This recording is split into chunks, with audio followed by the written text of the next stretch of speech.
शनि स्तोत्र इस प्रकार से है। नमः कृष्णाय नीलाय शितिकंठ निभाय च, नमः कालाग्नि रूपाय कृतांताय च वै नमः। नमो निर्मांस देहाय दीर्घशंसुजटाय च, नमो विशाल नेत्राय शुष्कोधर भयाकृते, नमः पुष्कल गात्राय स्थूल रोमणे यत वै नमः।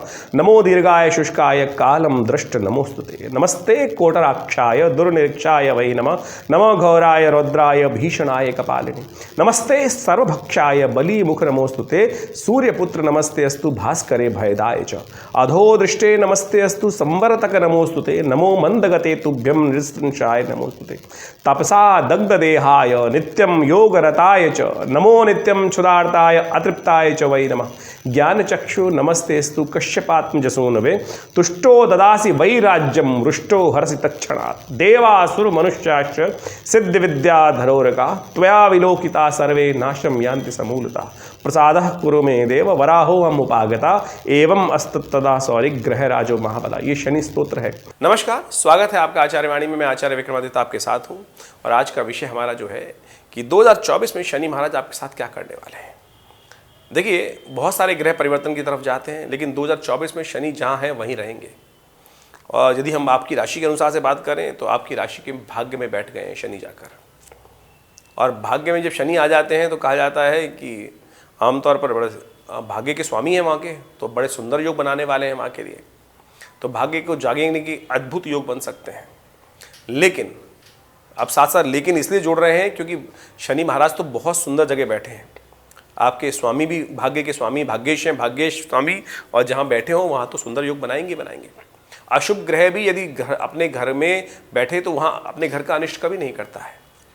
लेकिन शनि के संबंध में एक बात कही जाती है कि शनि के विशेष तौर पे जो है न्यायाधीश है शनि, कर्म फलदाता है, आपके कर्म के अनुसार से फल देने वाले हैं। अब कर्म के अनुसार से फल देंगे, लेकिन शनि के साथ एक बात समझें कि शनि की दृष्टि बड़ी कष्ट देती है। शनि बैठे बहुत शुभ जगह पर है और ऑलरेडी 1 साल हो चुका है शनि को यहाँ बैठे हुए। शनि यहाँ पर आए थे जनवरी 2023 में, और 1 साल आपको एक्सपीरियंस किया होगा आपने। मिथुन राशि वालों के लिए शनि ने क्या क्या किया आपके लिए। अब जो बातें हम आपको बताने जा रहे हैं उसको एनालाइज कर लीजिएगा, क्योंकि 1 वर्ष तो निकल चुका है और उसको एनालाइज करके आप बहुत सुंदर तरीके से समझ सकते हैं शनि महाराज ने किया क्या आपके साथ। शनि बैठे, हमने कहा बहुत सुंदर है, भाग्य में बैठे हैं तो भाग्य को बढ़ाने का प्रयास ही कर रहे हैं। देखिए, भाग्य से होता क्या है, भाग्य आपके आगे आ गया, सब कुछ आ गया, थाली लग के आपके समक्ष में आ गई, लेकिन खाना तो आपको उठाकर जो खाना है वो आपके कर्म के द्वारा ही होगा ना। तो इसलिए कहा गया कर्म प्रधान विश्व रचिता का। भाग्य सब कुछ आपके समक्ष संजो के ला सकता है, लेकिन भोगना आप उसका समझ प्रकार से वो उसके लिए तो आपको कर्म करना पड़ेगा। अब समस्या कहाँ है कि शनि महाराज की दृष्टि में दोष है। शनि महाराज की दृष्टि जो पड़ रही है वो दृष्टि पड़ रही है विशेष तौर पर 3 दृष्टियाँ शनि की बड़ी कही जाती हैं। पहली दृष्टि, दूसरी दृष्टि और तीसरी दृष्टि। पहली दृष्टि अपने भाव से तीसरे भाव को देखना, जहाँ बैठे हैं वहाँ से तीसरे भाव को देखना। दूसरी दृष्टि जहाँ बैठे हैं उससे सप्तम भाव को देखना। तीसरी दृष्टि जहाँ बैठे हैं वहाँ से दशम भाव को देखना। अब शनि महाराज भाग्य में बैठे हैं, तीसरी दृष्टि हुई लाभ वाली। वहाँ राशि कौन सी है, वहाँ पर राशि है मंगल की, मेष राशि। सामने दृष्टि पड़ रही है आपके सप्तम भाव में, जो दूसरी दृष्टि है सप्तम भाव पे पड़ती है जो दृष्टि, वहाँ से भाग्य से बैठ के सप्तम में देखा वो पुरुषार्थ, वहाँ राशि पड़ी है सिंह। उसके बाद अगली दृष्टि पड़ रही है, वो दृष्टि आपके लिए बहुत कल्याणकारी है, और वो दृष्टि आपके लिए पड़ रही है दशम भाव पे, वो पड़ रही है छठे भाव पर। अब ग्रहों का योगायोग समझें कि दृष्टि, शनि की दृष्टि में दोष है। शास्त्र में कथा आती है कि भगवान जब गणेश का जन्म हुआ तो समस्त जो देव थे वो भगवान गणेश को आशीर्वाद देने पहुँचे। आप समझ जा रहे तो शिव जी कहा जाता है कि शनि देव पहुँचे वहाँ पर, लेकिन शनि महाराज ने गणेश जी पर दृष्टि डाली नहीं। तो सब लोगों ने कहा अरे महाराज, भगवान गणेश की आए हैं लेकिन आप दृष्टि उन पर डाल नहीं रहे हैं। कहा गया कि मेरी दृष्टि पे दोष है। क्यों दोष है? क्योंकि धामा के द्वारा उनको श्राप दिया गया था। जब भगवान शनि महाराज जो थे वो भगवान की भजन में रहते थे और धामा पर ध्यान नहीं देते थे, तो धामा जी एक दिन रुष्ट हो गई उनकी पत्नी और कहा कि तुम्हारी दृष्टि जिस पर पड़ेगी मेरे पर पड़ती नहीं है, जिस पर दृष्टि पड़े वो उसका सर्वनाश हो जाए। तो उस दिन से समस्याएं उत्पन्न हो गई। कहा जाता कि शनि की दृष्टि जहाँ पर पड़े, अब उनको शक हो गया था कि जब ये समस्या हो जाती है ना कि जब आप परिवार में रहते हैं और अपनी पत्नी पर किसी भी ध्यान नहीं दे रहे हैं तो वो उसको लगता है कि कहीं और ध्यान दे रहे हैं, तो उनको लगा कहीं और शनि का कहीं ना कहीं दिक्कत, कोई समस्या ना हो गई हो। तब उन्होंने कहा किसी और पर दृष्टि डाल रहे हो, जहाँ दृष्टि डालोगे ना वो उनका अनिष्ट हो जाएगा। तो ये कथा शास्त्र में वर्णित है। उस दिन से शनि की दृष्टि में दोष हो गया। और कहा जाता है जब देवताओं ने, समस्त लोगों ने कहा कि गणेश जी पर को भी आशीर्वाद दीजिए, और जैसे उन्होंने दृष्टि डाली कालांतर में गणेश जी की गर्दन भी नहीं बच पाई। तो ये शनि की दृष्टि का दोष है। तो अब आप समझ लीजिए शास्त्रोक्त विधि के अनुसार से इस कथा का क्या प्रभाव है। शनि की दृष्टि पड़ रही है आपकी राशि के अनुसार से, आपके एकादशवें भाव पर, आपके नवम में बैठकर एकादशवें भाव पर, तृतीय भाव पर और छठे भाव पर। छठे भाव की दृष्टि पड़ना बहुत कल्याणकारी है, समस्याएं खत्म कर देंगे बिल्कुल। ये आपने देखा शत्रु समाप्त हो गए बिल्कुल, बहुत ज़्यादा कोई आपके खिलाफ काम नहीं कर पाया। लेकिन फिर भी आपको लाभ मिलने में दिक्कत आई होगी, सफलता मिलने योग बन रहे थे, लेकिन अल्टीमेटली रियलाइजेशन नहीं हो पा रहा था। और एक दृष्टि पड़ रही है जो बड़ी महत्वपूर्ण दृष्टि है, वो पड़ रही है आपके तृतीय भाव पर।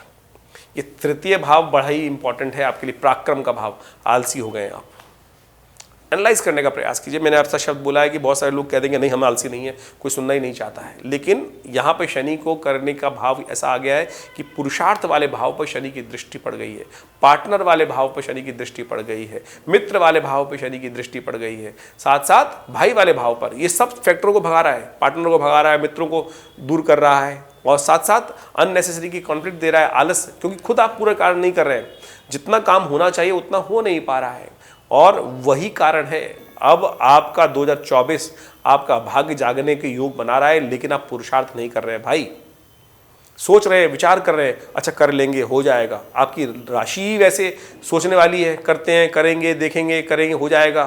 तो करूं ना करूं इस दुविधा में। अरे भाग्य जागने के लिए तैयार बैठा है, फिर किस दुविधा में हो? 1 साल आप बर्बाद कर चुके हो, 1 साल आप बर्बाद कर चुके हो, तो अब कब तक बर्बाद करने के योग बनाओगे भाई?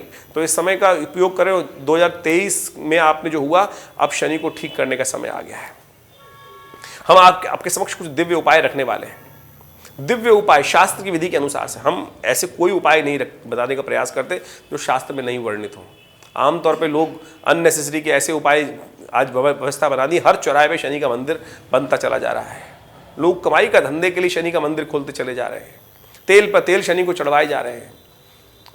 कहाँ शास्त्र में इतना वर्णित है कि जो आप करने का प्रयास कर रहे हैं? ये शनि के जो लोग दोनों व्यवसाय के दृष्टिकोण से शनि की बड़ी बड़ी मूर्तियां खड़ी कर ली हैं, वो कुछ नहीं करेंगे। शनि का तेल डालकर कहाँ जमीन में डालेंगे तो वो भी जमीन को इन्फेक्शियस करेगा, जमीन में नुकसान पहुंचाएगा। तो आप इस बात को प्रत्यक्ष रूप से समझे। हम आपके समक्ष शास्त्र विधि के अनुसार से उन कथाओं को भी आज इस चैनल पे उपस्थित करेंगे, जो आपके मति भ्रम को ठीक करने का प्रयास करेगा। बड़ी मुश्किल से शनि महाराज 30 साल बाद भाग्य में आए हैं। 1 साल तक यदि आपने कुछ जो उपाय किए उससे नहीं मिल पाया है, तो अब जो हम रास्ता बता रहे हैं उनको अपना लीजिए, देखिए परिवर्तन का योग बनेगा। शनि को प्रसन्न करने की शास्त्र में बिल्कुल छोटे छोटे उपाय बताए गए, ऐसे रास्ते बताए गए हैं कि जो छोटा सा, आमतौर पर लोग आते ना, भैया पूजा पाठ करूं, कितना करूं, कब तक जिंदगी में करता रहूं क्या? ऐसा नहीं है। कहा गया ना, तुलसी जो 1 घड़ी आधी से पुण्याद, तुलसी संगत साथ की हरे कोट अपराध। तो हम आपको ऐसे दिव्य उपाय आज बताने वाले हैं जिनको आप यदि कर लें तो बहुत सुंदर तरीके से, जो महाराज दशरथ ने किया शनि को प्रसन्न करने के, जो हनुमान जी ने किया, जो पिप्पलाद ऋषि ने किया, इन समस्त कथाओं को आप जीवन में सुनकर इनके उपाय यदि कर लें तो सुंदर तरीके से इनके समस्त कष्टों को दूर करने के रास्ते आपको प्रशस्त हो जाएंगे। तो कहीं प्रपंच में ना फंसें, सीधी तरीके से इन जो उपाय हम बता रहे हैं उनको करने का प्रयास करें, बहुत अद्भुत रूप से लाभ प्राप्ति के योग बनेंगे।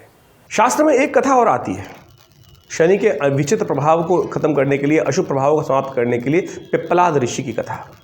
कहा जाता है कि एक बार इस संसार में बहुत भयंकर अकाल पड़ा, समस्त लोग अपने अपने स्थान से पलायन कर रहे थे। एक ऋषि भी थे, वो भी अपने स्थान से पलायन कर रहे थे, और हापाधापी के अंदर एक छोटा बालक, दूधमुआ बालक वहीं पीछे छूट गया। कालांतर में वो बच्चा बड़ा होता गया, और जब छूटा था तो एक पीपल के पेड़ के नीचे ही कोटर में वो रह गया था। कहा जाता है कि जब आगे समय चला तो वहीं पीपल के जो पत्ते थे, पीपल के फल थे, उन्हीं का भक्षण कर करके कालांतर में वो बच्चा बड़ा होने लगा। और पीपल के उस पत्तों का, पीपल के उन फलों का प्रभाव, फिर ऋषि अंश था उनके अंदर, ऋषि का रक्त था, ऋषि के वंश से उत्पन्न हुए थे, तो उसी कारण से देव कृपा से वो संसार में अच्छा तपस्वी के रूप में उपस्थित हुए। उनका नाम था पिप्पलाद ऋषि। कहा जाता है कि एक बार नारद जी वहाँ भ्रमण करते जा रहे थे, साधना चल रही थी ऋषि की, और उन्होंने एक बार पूछा कि बड़े दिव्य बच्चे हैं, दिव्य बालक थे जो साधनारत थे, पूछा कि महाराज, उनको प्रणाम किया, जब उनके परिचय हुआ तो पिप्पलाद ऋषि ने उनसे पूछा कि महाराज नारद जी, एक बार बताएं कि मेरे जीवन में इतना कष्ट क्यों हुआ। आप तो सब भगवान के पास जाते रहते हैं, समस्त जगह लोग घूमते रहते हैं, मैं जानना चाहता हूँ कि ये मेरे जीवन में इतना कष्ट इस प्रकार से क्यों हुआ। तो नारद जी ने कहा, बताया उनको कथा के अनुसार से कि आपके जीवन में समस्त कष्ट जो आया है शनि महाराज के दुष्प्रभाव के कारण से आया है। तो कहा जाता है कि उनके योग बल से उनको इतना क्रोध आया कि उन्होंने आकाश मार्ग पर देखा और शनि महाराज जो ऊपर आकाश में थे वो वहीं पर घुटनों के बल नीचे आके गिरे। और उसी दिन से उनका घुटना भी, जो समस्या आई, जो लंगड़ा के शनि को कहा जाता है कि वो चलते लंगड़ा के चलते हैं, उनके घुटने में दिक्कत थी, वो उसी कारण से जब ऊपर नीचे आ गए तो संसार का सारा जो क्रम था वो हिल गया। ब्रह्मा जी वहाँ उपस्थित हुए और ऋषि पिप्पलाद से कहा कि इनको पूर्ववत करें, इनको ऊपर जाके स्थित करें। आपके योग बल से इनका जो प्रभाव था, इनका कोई दोष नहीं था, कालांतर में जिस प्रकार का योग बना उसके कारण से हुआ। तब शनि महाराज ने भी ऋषि पिप्पलाद को एक आशीर्वाद दिया और कहा कि आपका नाम का जो स्मरण करेगा, उस कथा को जो श्रवण करेगा, भविष्य पुराण की कथा है कि उनके जीवन में कभी भी कोई दोष शनि का, ढैया का या दशा का या विचित्र प्रभाव का, गोचर का नहीं होगा, दुष्प्रभाव। तो उस दिन से ओम पिप्पलादाय नमः ये छोटा सा मंत्र है, यथाउचित भाव से नित्य प्रति यदि शनि के दुष्प्रभाव जिनके जीवन में चल रहा है वो इसका भी जप कर लें तो उससे भी कल्याण होने के योग बन जाते हैं। हम इनके विभिन्न प्रयोग आश्रम में समय समय पर करते रहते हैं और अद्भुत रूप से इनका प्रभाव भी देखा है। और शनि स्तोत्र जो हमने आपको बताया वो तो इतना चमत्कारी है कि उसको एक बार यदि जप कर लें तो समस्त प्रकार के शनि के अनिष्टों को दूर कर सकते हैं। और भी कथाएँ हैं, हनुमान जी कथा तो जग प्रचलित है। जब रावण के दरबार में समस्त नवग्रह वहाँ दासत्व के रूप में रहते तो शनि महाराज को तो विशेष तौर पे अपने सिंहासन के नीचे उन्होंने दबा रखा था रावण ने। जब लंका को हनुमान जी महाराज ने विध्वंस किया, समस्त लंका को जलाया, तब शनि भी वहाँ से दासत्व से मुक्त हुए। तब शनि महाराज ने स्वयं हनुमान जी को आशीर्वाद दिया कि जो आपके भक्त होंगे तो उनके लिए जीवन में शनि का कभी दुष्प्रभाव उपस्थित नहीं होगा। तो आप अपने इन दुष्प्रभावों को दूर करने के लिए जो शनि ने वहाँ उपस्थित कर दिए, यदि इन छोटे छोटे उपायों का, हनुमान चालीसा का नित्य प्रति पाठ करना भी शुरू कर दें, हनुमान जी को हर शनिवार को चोला चढ़ाना शुरू कर दें, तो 2024 में जहाँ जहाँ इस ग्रह के कारण से प्रभाव हो रहा है वो निश्चित तौर पर मान लीजिए आपके अवश्य दूर होने के योग बन जाएंगे। शनि स्तोत्र हम आपको अवश्य सुना देते हैं। बहुत सारे लोगों के मन में भ्रांति होती है कि शनि स्तोत्र का उच्चारण थोड़ा मुश्किल है, तो चिंता ना करें, हम आपको पूरा ग्राफिक के साथ इस वीडियो में वो चीज़ डाल रहे हैं और आप उसको नित्य प्रति सुन भी लेंगे तो आपके जीवन में शनि के दुष्प्रभावों को दूर करने में बहुत अद्भुत सहायता प्राप्त होगी।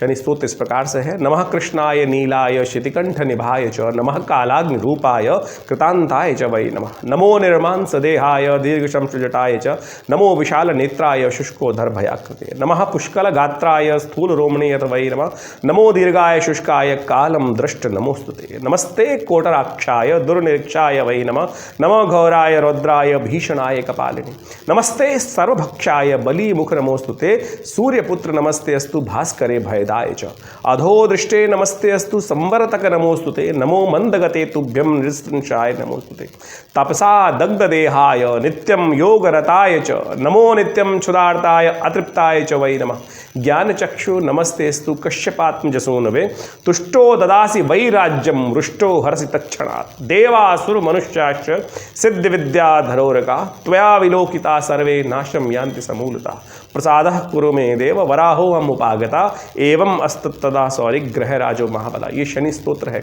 इसका नित्य प्रति केवल इतनी देर में पाठ हो जाता है, कर लें या सुन लें तो देखिएगा नित्य प्रति आप यदि इसका पाठ कर लेंगे तो 2024 कुंभ राशि वालों आपके लिए इतना अद्भुत होगा, समस्त कष्ट दूर होने के योग बनेंगे। और ये कुंभ राशि में जो गोचर हो रहा है शनि का पूरे वर्ष तक, या आपकी राशि के अनुसार से आपके जहाँ जहाँ जो दुष्प्रभाव उपस्थित हो रहे हैं उनको शमन करने में अद्भुत प्रकार से लाभ प्राप्त करेगा। देखिए हींग लगे ना फिट के रंग चोखा होगा। इसके बाद भी देखिए तो गोचर का प्रभाव हो, लेकिन दशा इत्यादि क्या है उसके लिए अच्छे से विचार विमर्श करने की आवश्यकता है, उसको समझ लीजिए। और ये 2024 जो वर्ष में आप आगे बढ़े, उन्नति करें, जीवन में शुभ कल्याण का अवसर आपको प्राप्त हो और समस्त ग्रह आपको जो दुष्प्रभाव है वो दूर करने के रास्ते आप स्वयं बना सकते हैं। तो हमने ये सारी बातें आपके समक्ष उपस्थित करी हैं। इसके बाद भी मन में कोई शंका हो तो चिंता ना करें, नंबर्स आपके सामने स्क्रीन पर है और हम दिल्ली में विवेकानंद योगाश्रम में हैं ही, तो आप आएँ, मिलें। नमस्कार, धन्यवाद।